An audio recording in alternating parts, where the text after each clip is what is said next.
It is often said the best way to get better at rock climbing is to not get injured. But it's a frustrating statement, isn't it? Because none of us plan to get injured. But there are some things we all do consciously or subconsciously which increase our risk of getting injured. However, there's a simple fix. We just need to speak to the physiotherapists before we get injured in the first place. In this video, I interview 4 of the best climbing physios across the UK to help you avoid the potential of your next injury. My first question was, having worked with many rock climbers, what is the most common piece of advice you find yourself giving them? I think there's probably actually 2 pieces of advice that I give climbers a lot when I see them in the clinic. One would be consistent, and the other one would be to be patient. Lots of different ways to rehabilitate injuries, but if you don't follow that advice regularly, and also you're not patient with what results you're expecting, then it will be sort of difficult to go through the process smoothly. Often with a lot of my patients in the clinic, when I see them for an injury, I'll often tell them that it's really important to be patient with rehabilitation. I think that patience is a really important concept to take into your rehab. When things don't go quite according to plan, that can be part of the process. And what's important is that you take note of maybe some of the things that you were doing at the time and maybe what wasn't working well, and then try and use that to inform the plan going forwards and how you might then work with somebody to overcome the injury that you're working on. Most often it's about education, really, as a broad topic specific to that person. And if I had to narrow that down to one particular area that we're educating them how to not get injured again, it'd probably be to have some sort of structure to what they're doing. Most climbers, for the fun of it, will just go to the wall, climb. They're there as long as the friends are there. They're not noting what they're doing, how hard they're trying, normally trying super hard all the time. And I find that just giving them some structure is often what they need to be able to hang a session off. If they're wanting to get stronger, then have some structure of a strength session. And then when you've done your strength session, you know you've done your training. You can still have a social climb and time if you want, but it's about knowing when to stop for most people. There's a really nice quote from a guy called Phil Glasgow, who's one of the physios for the GB Olympic team, and says that rehab is just training in the presence of injury, which I really like, and it's really true, and I try and carry that over in people's training. But it's not as simple as just being strong makes you less likely to get injured. So there's loads of studies that have found strength training reduces your risk of injury across loads of different sports, climbing included. But they've also then set out to test it a different way and looked at, say, there's a study looking at hamstring strength and seeing if that correlates with injury risk, and it really doesn't. So it's not so simple as if you're strong, you don't get injured, because people who are strong still get injured. So to me, that really speaks to the fact that training itself, the strength training itself, is the beneficial thing rather than the being strong. So I find doing some sort of training regularly is going to give you a really good knowledge of your body. It's going to give you really good feedback, get your interoception, your skill, your ability to feel what's going on in your body much better. And I think that's a huge value for strength training. Both James and Jayden said consistency and patience is key, and that's not too different from the advice I would give someone on a training plan. Consistency is key for adaptation, and you need patience because adaptation takes time. This is the kind of advice I think we all intuitively know, but we need reminding of time and time again. Andy and Tim have some advice for us that will help prevent injuries in the first place, and that is having some form of structure and incorporating some general strength training into your routine. Structure can take us away from some of the risky habits that we all do, like that huge projecting session you do every time there's a reset at the gym. And general strength training appears to be one of the best evidence-based recommendations for reducing overall risk of injury. My next question was, what is the most common cause of injury that is non-specific? And that would include if there's any bad habits they see climbers doing, which might likely lead to injury. So I think for the first part of the question, I would say the sort of overall actions of the climber, or maybe their behaviour, how they are acting, what they are doing in terms of amount of volume and intensity of training, and then maybe not sort of tracking that and not doing that in a way where they're listening to their body.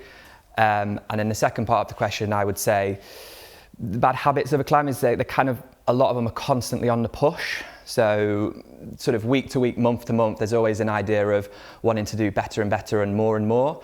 And even throughout the year, there doesn't tend to really be like an off season in climbing. So having that habit of, or the mindset of constantly being on the push and wanting to progress all of the time can definitely cause injuries. I would say that a very non-specific concept is climbers tend to do too much too soon.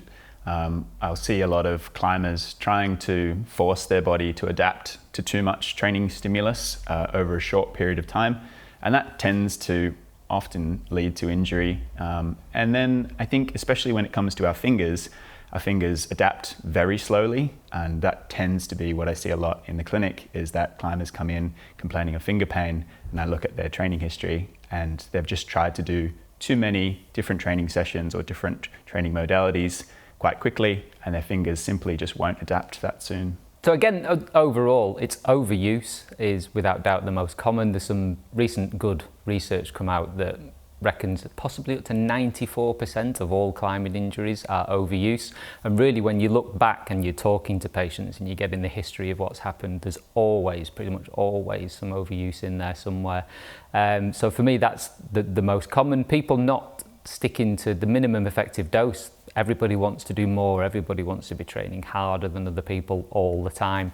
So again, I suppose we'll come back a bit to, structure. But then bad habits, the one thing I was thinking that I see probably most often is people pushing too hard for too long, too close, either to a goal if they're trying to peak for something or before a trip. And if you look at your year of training, those last 2 or 3 weeks before a trip are not where you're going to make a great difference. That work should all have been done, and it's just take your foot off the gas before the trip. You're at a really high risk of injury if you're peaking, and don't spoil your trip. I can mostly speak for the climbers around North Wales, which I see a lot. Definitely in North Wales there's a pattern of people trying to perform all the time. So they don't have a training plan, they just go climbing a lot, and they get sucked into the feeling of trying to be at their best all the time. And I think that's a real trap. And I think I did it for the first 8 years of my climbing and had 11 finger injuries in that time, because I would just go through a cycle of getting psyched, training loads, getting strong, getting injured, resting, rehabbing, being stronger, repeat. So I think people tend to then have peaks and troughs in their climbing, which everyone sort of does, but then they're not really expecting the peaks, they don't know why the peaks have happened, and so they just get psyched and throw themselves into things too much because they're feeling good. And then what the trap then is that they end up stacking volume on top of intensity. So they're feeling strong, they try their projects, they do well, they get close perhaps, and then they're like, I'm going to go back tomorrow and try again. And then without even thinking, they've put volume on top of intensity, which is just a recipe for disaster and reduced gains as well. The training plans aren't necessarily for everyone, but I think taking aspects of training plans and applying it to your climbing can be really beneficial and help you prevent your injuries and get better training. So just having an idea for your session, whether it's going to be a power endurance session or maybe a more project-based strength session, is going to be really good. And then also building in the idea of deload weeks. So every training plan I've ever seen seems to have a deload week built in, and that's just doing a little bit less, slightly lower intensity perhaps, and having a good rest that week to come back fresher for training and for climbing. And that seems to really help me and some of my clients as well. Constantly on the push and trying to perform all the time. That definitely sounds like a lot of climbers out there. And I know I've had that mindset in the past, and it has resulted in a couple injuries. An easy but major change I've made in my own climbing is to plan training seasons and performance seasons. So I know when I'm on the push and I know when to hold back and focus on other things. As Tim said, one of the worst things we can do is to stack volume on top of intensity. We react emotionally to a climbing performance peak, and it's natural to want more of that and to climb more and push harder on top of it. This is something as a coach I warn my athletes about. We always tend to get injured when we're feeling our strongest. If you hit a performance peak, it might be time to take your foot off the gas and consolidate where you're at. My next question is something we all want to know. What is their number one tactic for avoiding injury? So for this one, I think sort of planning your sessions both from a climbing point of view and also a training point of view is really useful, and then actually sticking to it.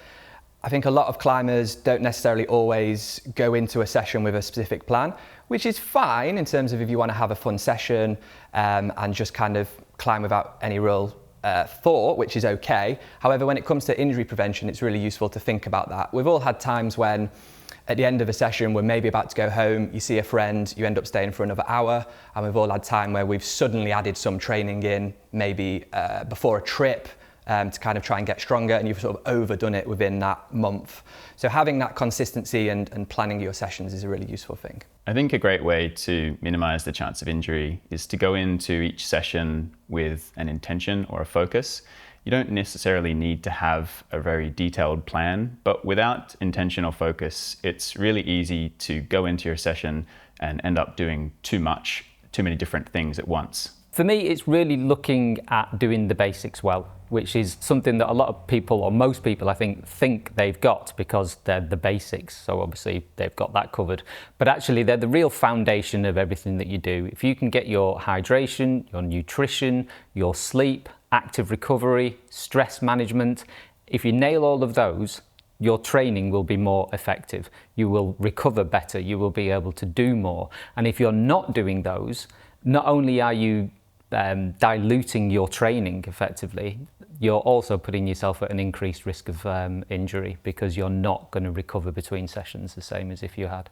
So my number one piece of advice for avoiding injury is not so simple, but to really get stuck into the idea of auto-regulation. So it helps to have a plan for your sessions so that you can adjust things better. So auto-regulation is just see how you feel, and if you're not feeling good enough for the session, or if you're just not feeling good, to change what you're going to do and to adjust and react to how you're feeling, rather than just bullying on and just doing what you've planned to do, what you intend to do.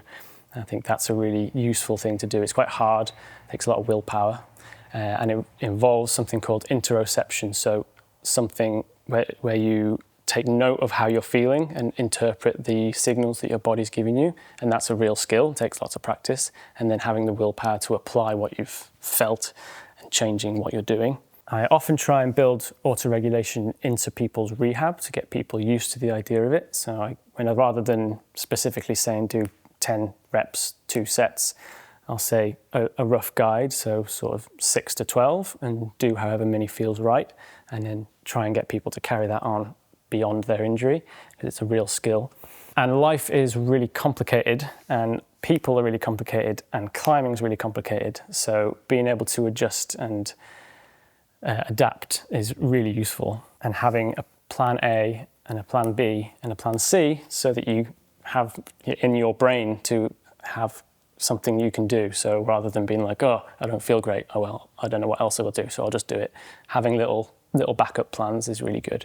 Giving people the skills as well to know how to adjust. So people often gravitate towards doing less intensity. They may be scared of pulling hard if they're not feeling 100%, but I'd say that that's a bit of a trap sometimes, because then they're going to do more volume, and that can be just as dangerous, or in fact more dangerous. So there's a study from 2008 by Back et al. That look at all the climbing injuries that happened around that time, sampling lots and lots of people, and found that around 93% of injuries were overuse related. So that's not just pulling too hard one time, that's doing too much over time. So that's the biggest risk factor for injury. It's a little bit out of date, but I think it still holds true. I think a better tactic sometimes is to just cut your session in half. And that's something I don't see people doing very often, especially in North Wales anyway, because I guess they want their money's worth, or climbing's fun, so they want to do it for as long as they can. But I think that's a real nice tactic that I don't see very often, is people just shorten the session and still get a good benefit from it. James or Jayden said having a plan or an intention, which goes back to what Andy and Tim said after the first question. At this point, it's all starting to fit into a theme. With some form of intention or structure, you're less likely to drift into those bad habits which might increase our injury risk. One good habit, or rather a class of habits, which Andy mentions, is being able to master the basics of recovery. This is something we all probably think we do really well, but if we look at it objectively, I'm sure there's small changes we could make to improve our recovery. Tim said auto-regulation, which I think is one of those tactics the best rock climbers do really well intuitively. I think it takes a long time to get to know our body really well. But if you're mindful about how you're feeling before, during, and after training, I think you'll hone in on that auto-regulation a lot quicker. Tim also gave one of my favorite bits of advice, and I'm a bit biased here because this is something that I tend to do if I'm feeling a bit sore or I feel like I might be at risk of an injury. And quite simply, that is to cut your session short. Admittedly, I have also been the worst at this tactic, but I would rather come back the next session feeling stronger than feeling like it took me ages to recover, or even worse, started to pick up an injury. We always want to provide the best training information on this channel, and part of that involves knowing what is not good information. So this next question was, what is some overused or overrated advice around injury rehabilitation or prevention? I think it's that this idea that there's maybe like a quick fix for injuries. If you are looking at a video or some piece of advice that says this one exercise will fix your shoulder pain in 5 days, the chances are it won't.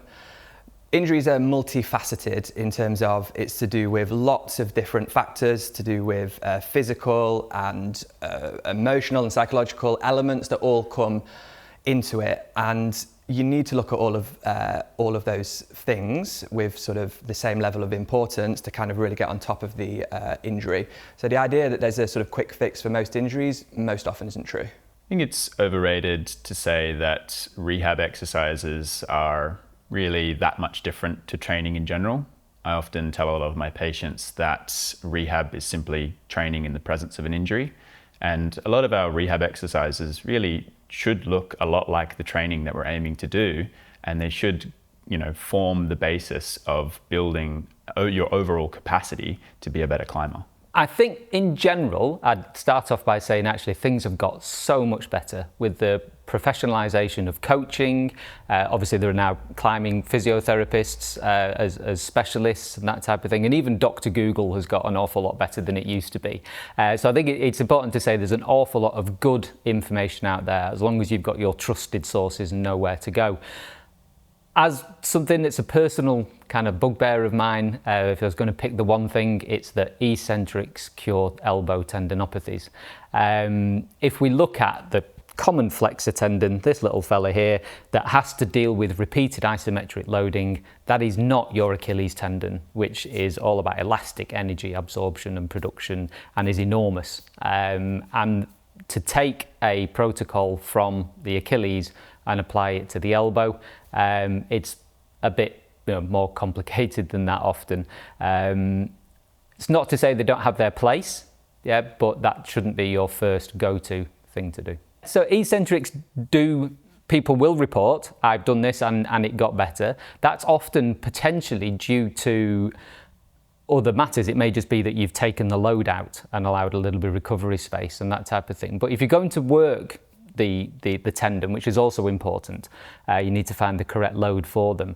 Then work both ways, eccentrically and concentrically. There is no real gain to be had from working your flexor tendon just eccentrically. We are going to want it to work concentrically once it's rehabbed. So why don't we start working it that way to start with? Outside of climbing specific physio, a lot of advice I see is to just rest. So people who maybe aren't familiar with the sport or with sport in general, if you go see a GP perhaps and say, I've hurt my finger, they'll just say, stop climbing and rest until it doesn't hurt.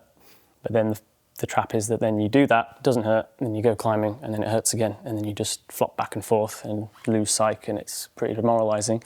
So you need to actually progressively load it and stimulate it to heal and get it stronger, get it more resilient. I don't very often tell people to stop climbing. It has to be a fairly severe injury for me to tell people to stop climbing altogether. That does depend. Some people have different mindsets and have a very all or nothing mindset, and they're trying really hard at climbing, or they can't climb at all because they can't just climb a bit. They need to try hard. So it does depend, but generally I try and get people to continue climbing for all the benefits that it gives you, but just control themselves. So in terms of rehab, I often see people giving just what's called adjuncts as the main treatments. So that could be massage or trigger pointing or that kind of thing, which definitely have their place and they feel great. But what they're doing is what's called neuromodulation. So they're just making it, that's just a fancy way of saying they make it feel different, which is nice, definitely has its place, but it's not changing anything. So you need to maybe use those things, but also engage in some active rehab where you're doing something to increase the tolerance of the tissues. Talking about building tolerance of tissues, people often give light therabanding as rehab exercises, which is great initially when things are quite sore and sensitive and maybe a bit weak, but that needs to progress. And what I often see is people get given these exercises, they go away and do them, it makes them feel a bit better, they stop doing them and they go back to climbing as they were, and they've not increased the tolerance at all. The therabanding's made it feel a bit better and then they've stopped doing it. So it needs to be that progressive overload through rehab, just as you would with training.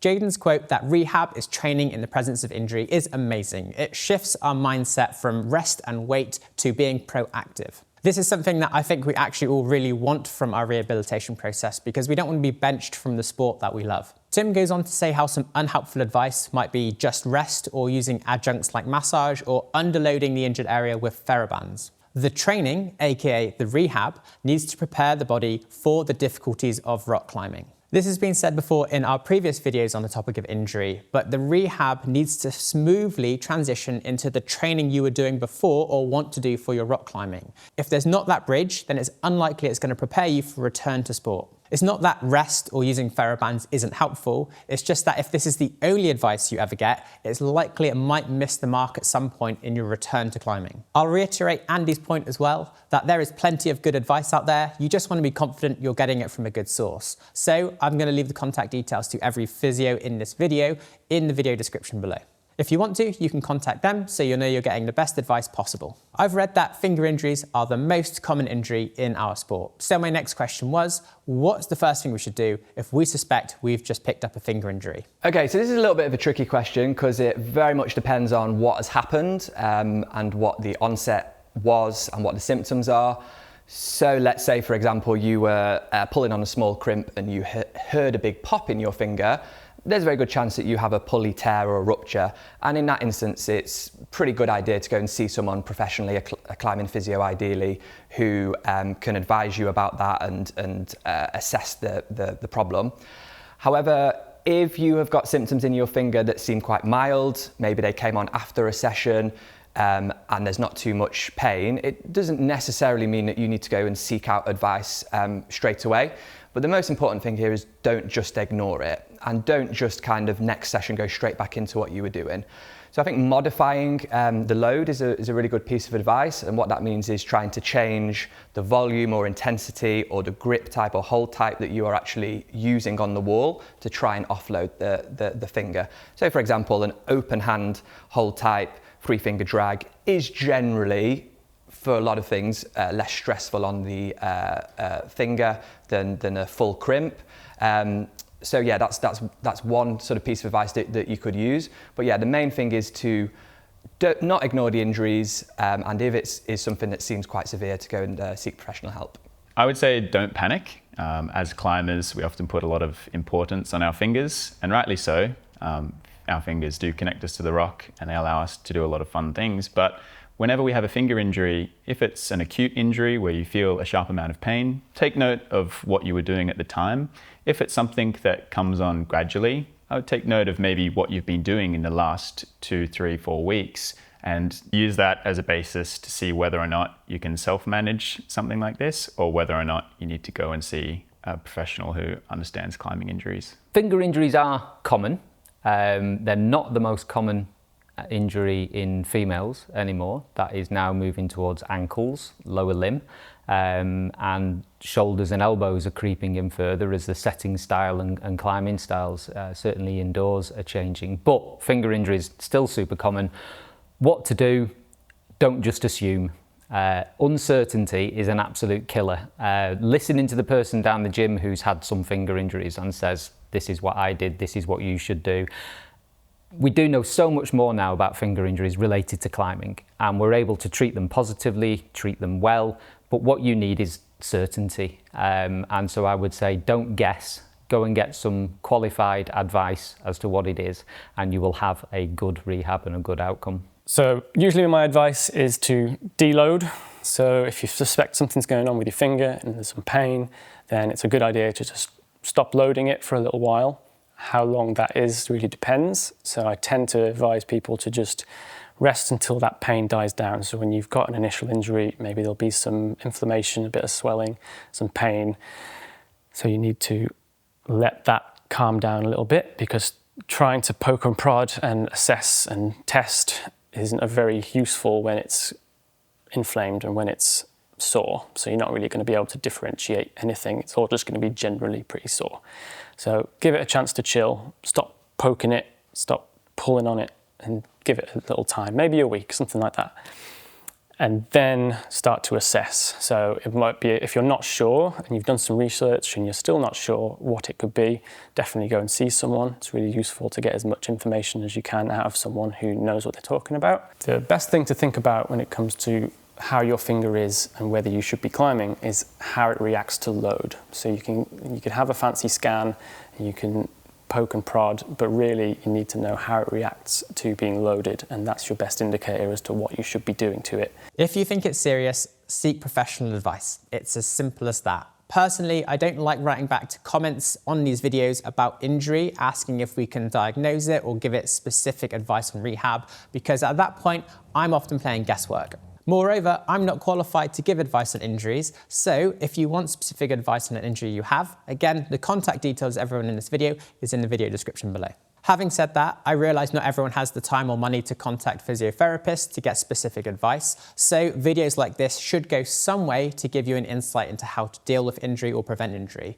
I'll also leave some links to descriptions of other videos that we've done covering specific injuries around the elbows and fingers that we've done with some of the physios in this video. Injuries can be devastating for climbers, and so my next question was, what advice can you give us to keep motivated for the rehab we're doing and be optimistic about the future of our climbing? So the main thing to say is that for almost all climbing injuries, the climber will get back to and progress beyond their pre-injury level. So there's definitely reason to be optimistic, because it's very unlikely that you will have a climbing injury that will stop you from climbing and stop you from actually progressing to where you want to be. And the other thing to say is, one of the really nice things about climbing is it is so multifaceted in terms of the things that you can do to get better at climbing. So let's say, for example, you have a finger injury and you are unable to sort of pull through your fingers. There's things that you can do, such as flexibility work, core work, lifting weights, working on leg strength, maybe even working on technique drills on the wall that don't involve pulling through the finger too much. And all of these things can actually be done whilst you're rehabilitating your injury. And what we often see within the clinic is during injuries, people actually become much better at an area of their training that they've maybe not spent as much time on previously, because they want to just climb hard. And actually, when they come back from the injury, they've got back to sort of rehabbing the finger, for example, but they've also got a lot better at this other element that they've not done so much of. I think that whenever we're injured as a climber, it's really important to maybe reframe our injury as an opportunity to work on some of the things that maybe we're not so strong in. So whether that be a finger injury, means that it's a good opportunity that you could work on things like your mobility, your overall strength and conditioning, and even things like your technique are a great opportunity whilst you're injured to become a better climber. The first point to make, I think, is that the vast majority of injuries are not going to require you to stop climbing and step out of the game. Climbers are terrible at becoming completely obsessed with climbing. It becomes somebody's physical activity, their mental health space, their social network, their support, their job, as has happened with me as well. And if something threatens that, it can feel pretty catastrophic and very, very scary. But climbing specific physio or sport specific physio, in any physio, the idea is that you know the world, you know how it works, you know the sport, and you can keep the person in the sport and in contact with their group, if nothing else. And really, it's, you know, there's very few things that will actually diverge away from that. So with proper guided sport-specific physiotherapy, you should be able to stay in the game, and the saying is that rehab is just training in the presence of an injury. The first thing I'd say is that being injured sucks, it's rubbish, and it takes a bit of time to come to terms with. So take your time doing that, and definitely it can affect your whole life. If climbing is super important to you and it's part of your identity, then, you know, be respectful of the fact that it's going to take part of that away for a bit, and it's rubbish. But once you've accepted it, then it's a real opportunity to address lots of things in your climbing, potentially address weaknesses or tendencies. So you need to go away and reflect on why you've got injured, maybe go see someone who can help you with that, go through all of the different things that maybe you've not thought about that could have contributed to your injury. If you really engage with rehab, it can really help you build more self-awareness. You can build proprioception because you're really focusing on how you're doing a certain exercise and what it feels to the injured part of you. It can give you more or better interoception, so you're better at feeling what's going on in you because you're quite hyper-focused when you're injured. You're hyper-focused on that injured part. That can carry over quite well once you're not injured. It's really good to have some forced rest sometimes if you're someone who hasn't got a training plan and you've just been hammering climbing and doing loads. For me, especially when I used to have finger injuries regularly, I think I'd always come back stronger, partly because I actually have a rest and do some things that I wouldn't normally do, train some different ways, train my weaknesses, and then when I could climb again, I'd usually come back stronger, and I do see that as well with other clients. One good thing as well when you're injured is you are forced to remove your ego from climbing, and you go back to just climbing for climbing. If you've have to have a spell of rest, it can really reinvigorate your psyche because you can't do the thing that you love, and you realise, oh, you know, I really need to do that thing that I love, and it reinvigorates the fire.